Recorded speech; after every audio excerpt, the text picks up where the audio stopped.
दानी बिगहा स्थित circuit house में टिकारी विधायक ने की प्रेस वार्ता। कहा 31 दिसंबर तक बिहार में पार्टी बनाएगी 10 लाख नए सदस्य। शहर के दानी बिगहा स्थित सर्किट हाउस में मंगलवार को टिकारी विधायक सह हिंदुस्तानी अवाम मोर्चा हम के प्रदेश अध्यक्ष बिहार विधानसभा प्राक्कलन समिति के सदस्य अनिल शर्मा ने एक प्रेस वार्ता को संबोधित किया। इस दौरान उन्होंने बिहार विधानसभा चुनाव की तैयारी का बिगुल फूंक दिया और कहा कि हम पार्टी बिहार के सभी जिलों में अपना जनाधार मजबूत करने के लिए सदस्यता अभियान चला रही है। इस सदस्यता अभियान के तहत पूरे बिहार में पार्टी ने 10 लाख नए सदस्य बनाने का लक्ष्य रखा है। उन्होंने बताया कि यह अभियान 31 अगस्त से प्रारंभ है, जो 31 दिसंबर तक चलेगी। उन्होंने बताया कि वैसे संभावित सीट जहां से पार्टी चुनाव लड़ने की इच्छा रखती है, वहां विशेष अभियान चलाया जाएगा और पार्टी को मजबूत किया जाएगा। उपचुनाव को लेकर उन्होंने कहा कि वह सीट हम की है, इसलिए वहां से हम पार्टी ही चुनाव लड़ेगी। जमीन सर्वे पर उन्होंने अपनी प्रतिक्रिया व्यक्त की और कहा कि यह सर्वे किसानों के हित में है। प्रदेश अध्यक्ष ने बिहार में नीतीश कुमार के विकास कार्यों की तारीफ भी की। देखिए, हम लोग यहाँ पर आए हैं, जो बिहार विधानसभा का सबसे इम्पोर्टेंट कमेटी होता है प्राक्कलन समिति, इसको एस्टीमेट कमेटी कहते हैं, उसकी बैठक है और हम लोग उसी बैठक में आए हैं। और सारे पदाधिकारियों से शाम में भी बैठकर बात किए थे, कहाँ पर क्या दिक्कत है नहीं है सब सुन रहे हैं। और हमारे माननीय विधायक राघवेंद्र प्रताप सिंह पूर्व मंत्री हैं, और समीर महासेठ जी, अजीत कुशवाहा जी, सारे लोग हैं। इसी बीच एक आवश्यक काम से एक जगह जाना है, तो हम आवश्यक समझे कि हमारे पार्टी का, हम पार्टी के प्रदेश अध्यक्ष हैं, उस नाते इस जिला में बताना चाहते हैं कि 31 अगस्त से हमारा सदस्यता अभियान शुरू हुआ है पूरे बिहार में, और बड़े पैमाने पर अभियान उस दिन शुरू हुआ, पटना से शुरू हुआ, और 31 दिसंबर तक सदस्यता अभियान चलेगा। और जो हमारा लक्ष्य है हिंदुस्तानी अवाम मोर्चा सेकुलर का, 10 लाख सदस्य बनाने का लक्ष्य है। 10 लाख 31 दिसंबर तक। और उस दिन, जिस दिन शुरुआत हुआ पटना में, उस दिन 1,25,000 सदस्य लोग 50% राशि जमा करके ले जाने का काम किए। तो यहाँ भी औरंगाबाद जिला के भी अध्यक्ष काफ़ी एक्टिव हैं, रणधीर जी, इन्होंने भी 10,000 सदस्य अभी तो लाए हैं सदस्यता बही, लेकिन इनका लक्ष्य ज़्यादा बनाने का है। और इसका अभियान का शुरुआत 2-4 दिनों में यहाँ भी शुरू हो जाएगा। सारे जिलाओं में प्रभारी आएंगे, सब जगह सदस्यता अभियान। ऐसे यहाँ सुनील चौबे जी सीनियर नेता हैं हमारे पार्टी के, उनके देख रेख में होगा, लेकिन और लोग प्रभारी लोग आएंगे। और पूरे बिहार में हिंदुस्तानी अवाम मोर्चा सेकुलर का लक्ष्य है कि हम बिहार भर में जहाँ संभावित सीट है, जहाँ हमारे संभावित जगह है, उन जगहों पर और अलग से ज़्यादा सदस्यता पटाना है।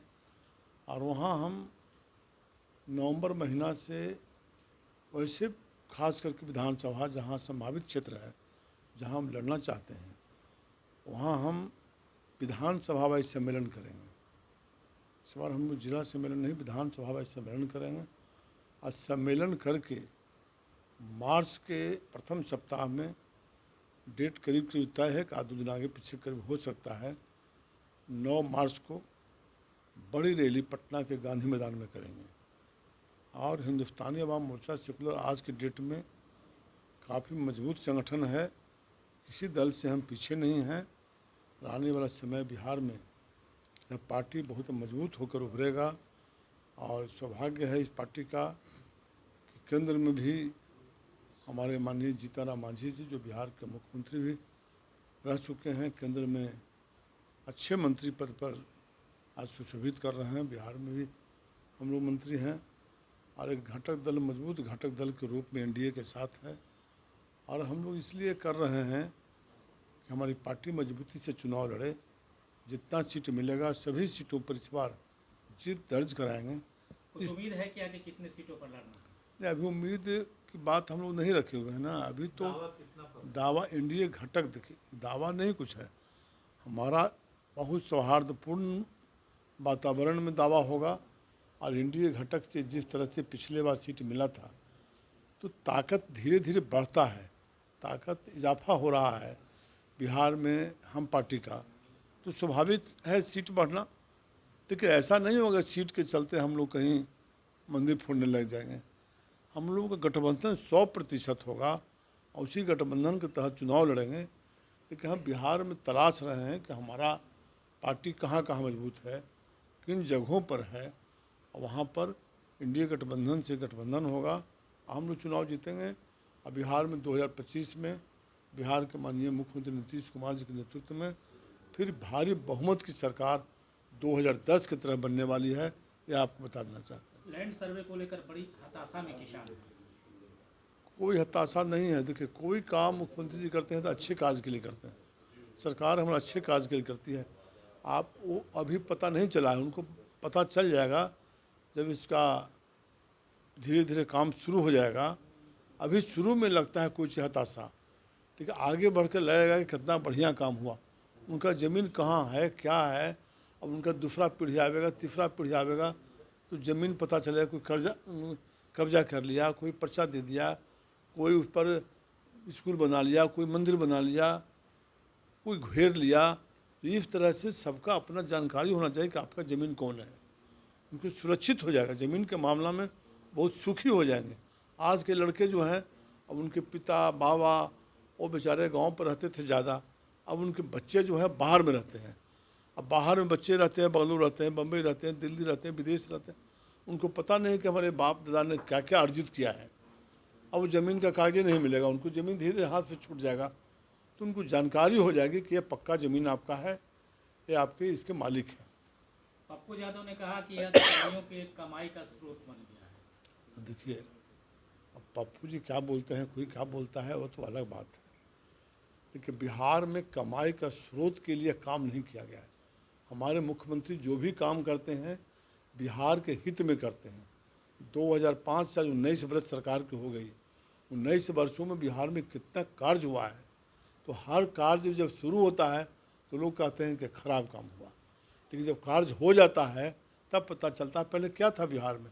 न इंजीनियरिंग कॉलेज था, न मेडिकल कॉलेज था, न एयरपोर्ट था, न हॉस्टल था, न पॉलिटेक्निक कॉलेज था क्या यहाँ तो कुछ था नहीं। आराम भरोसे 60 वर्ष सरकार लोग चला लिया, कहीं कुछ था नहीं। अब तो यहाँ सब गया निकलते हैं तो 1 घंटा में पहुँच जाते हैं, सासाराम 1 घंटा में पहुँच जाते हैं, बनारस 2.5 घंटा में पहुँच जाते हैं। यह किसका देन है? यह बिहार के मुख्यमंत्री एनडीए की सरकार का देन है, माननीय मुख्यमंत्री नीतीश कुमार जी का देन है। अब बिहार में देखिए, दिल्ली में सरकार बनी, माननीय प्रधानमंत्री जी ने कितना सौगात मगध को देने का काम किया, जितना कॉरिडोर वगैरह बनारस सब सुनते थे। अब देखिए, कलकत्ता से लेकर आपका वहाँ ये बनारस जो ये है कॉरिडोर, ऐसा है एक जो बनने जा रहा है कॉरिडोर, और विष्णु स्थान जो है गया का, आपका बोध गया का, तो ये जो डेवलप होगा बगल में वाराणसी, तो सारे जगहों या मगध का इलाका और सब जगह इतना विकास होने जा रहा है, विकास हो रहा है। इतना बड़ा एयरपोर्ट बना गया में, चारों ओर एयरपोर्ट का हम लोग तो खोज रहे हैं कि हर डिस्ट्रिक्ट में एयरपोर्ट हो, जहाँ जहाँ विकसित इलाका कर रहा है, तो इतना विकास की ओर बढ़ रहा है। तो अब उसमें कहीं पर ये थोड़े हम लोग काम कर रहे हैं कि काम की गति बंद हो जाए। बिहार में उपचुनाव को लेकर के हम पार्टी की क्या तैयारी है? तैयारी क्या है, वो हमेशा क्योंकि दावेदार बहुत लोग लग रहे हैं। ना और कहीं जो कोई सीट दावेदारी आपका, नहीं वहाँ है, पर भी दावेदारी दिख रहा है। कोई दावेदारी नहीं। हम पार्टी का सीट है, हम पार्टी लड़ेगा। हाँ, कोई दावेदारी की बात कहाँ। जातीय जनगणना पर क्या स्टैंड है हम पार्टी? जातीय, क्योंकि लगातार विपक्ष की तरफ से कहा जा रहा है जातीय जनगणना हम अरे करा बिहार में तो जातीय गणना हो गया, हम्म। अब कहाँ कुछ उसमें एक कोई सवाल विवाद है। और है कि एनडीए से चिराग जी को साइडलाइन करने की प्रयास किया जा रहा है क्या? भाई क्योंकि बड़े एनडीए में मांझी जी का वर्चस्व इधर कुछ दिनों में बढ़ा है। लगातार खबरें आ रही हैं कि उनके सांसद को पुनः तोड़ने का प्रयास किया जा रहा है। इस सब बेतुकी बात है। एनडीए में नेता है माननीय चिराग पासवान जी, और माननीय जीतन राम मांझी जी उम्र के हिसाब से, पद के हिसाब से, तजुर्बा के हिसाब से, अनुभव के हिसाब से वो बड़ा नेता स्वाभाविक है। को बड़ा कल वो मुख्यमंत्री पद पर हट गए थे, कोई पद पर नहीं थे, तभी वो आप लोग जहाँ भी आते थे आप लोग सब जाते थे उनका इंटरव्यू लेने के लिए। चूँकि एक तजुर्बा हुआ, एक नेतृत्व का इतना लंबा पीरियड हुआ, 8 बार MLA बिहार का हुए, तो वैसे व्यक्ति के पास खुद व्यक्ति के व्यक्तित्व से निखरता है। तो वो लीडर थे, तो आज लीडर हैं। और चिराग पासवान जी भी नेता हैं, धीरे धीरे लंबे समय आएगा। नाराजगी नहीं है हाँ जी, क्या चीज़ का होगा क्योंकि भाई? इधर जो SC/ST को लेकर ना जो ना ना, बयान वो आया सब तो था, मामला, बयान वो सब तो अलग-अलग मामला बयान था। बयान तो देखिए, बयान तो चलता है, अपने अपने नज़रिया है बोलने का, अपना अपना विचार है। ये सब इंडिया घटक दल के साझा लोग हैं।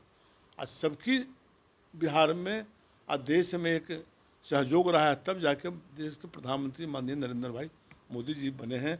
माननीय जीतन मांझी जी का, माननीय चिराग पासवान जी का, माननीय उपेंद्र कुशवाहा जी का, सबका सहयोग रहा है। माननीय मुख्यमंत्री हमारे बिहार के विकास पुरुष नीतीश कुमार जी का, ये सारे लोग मिल कर के इतना मजबूत एनडीए बना है। और लोग विचार अपना अपना देते हैं तो लोग उसमें समझ जाते हैं कि झगड़ा हो गया, झंझट हो गया, पार्टी टूट रहा है। कहीं कोई पार्टी नहीं टूट रहा है। और इस बात को यकीन मानिए कि जो 2025 के चुनाव होगा, इस सारे घटक दल एकजुट रहेंगे और उसका नेतृत्व माननीय मुख्यमंत्री नीतीश कुमार जी करेंगे। एक बात सामने आ रही है कि अधिकारी अब सांसद का, विधायक का नहीं सुनते हैं, इस पर आप क्या कहेंगे? अब अधिकारी ने किससे सुनेगा सांसद विधायक का? अभी हम लोग 2 घंटा से बैठे हुए हैं, कल से बैठे हुए हैं, बात कर रहे हैं, सब जगह रिव्यू कर रहे हैं। रिव्यू कर तो पदाधिकारी नहीं आवेंगे, सुना ही है उनको, उनकी मजबूरी है, लोकतंत्र है, ऐसा थोड़े हो गया, प्रजातंत्र है। या विधायिका सब घड़ी सुप्रीम रहेगा? वो सरकार है, मैं भी मंत्री रहा हूँ 5 साल। अब एक चीज़ बताइए, मैं मंत्री हूँ तो नीचे से लोग किरानी से लेकर के प्रधान सचिव तक लिखेगा सहमत सहमत सहमत संचिका पर। मैं मंत्री था तो मैं लिख दूंगा काट के सब असहमत। सरकार हम हैं, जो सरकार जो लिखेगा वही ना होगा। तो सरकार को कोई इग्नोर किसे कर सकता है? पदाधिकारी का कहाँ है भाई? लेकिन पदाधिकारी भी अच्छा सुझाव देते हैं, अच्छी बात रखते हैं, तो उनका सुझाव लेना चाहिए, सुनना चाहिए। अब पदाधिकारी का जन्म करने वाले पदाधिकारी हैं, इसलिए उनका भी एक बड़ा हाथ रहता है विकास में।